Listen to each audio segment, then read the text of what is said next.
সাবেক রাষ্ট্রপতি আব্দুল হামিদের শ্যালক হয়েও জামায়াত ইসলামীর এমপি প্রার্থী হওয়া কে এই জেহাদ খান? বাংলাদেশ সেনাবাহিনীর চৌকস কর্মকর্তা ও কিশোরগঞ্জ ৩ আসনের জামায়াত ইসলামীর প্রার্থী ডাক্তার কর্নেল জেহাদ খান ১৯৮৮ সালে জামায়াতের রোকন হন। ওনার আপন খালা হাফেজা আসমা খাতুন বাংলাদেশ জামায়াত ইসলামীর ১৯৯১ সালের সংসদ সদস্য ছিলেন।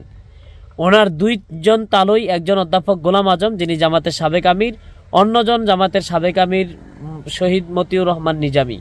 ওনার পরিবার এবং ওনার মা খালার অধিকাংশই রোকন। ডাক্তার জিহাদ খান একজন কার্ডিওলজিস্ট এবং সার্জন।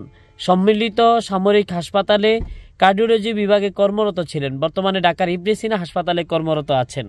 তিনি হুট করে জামাত ইসলামীতে যোগ দেননি, বরং আগে থেকেই তিনি এবং তার পরিবার জামাত করতেন বলে জানিয়েছে জামাত সূত্র।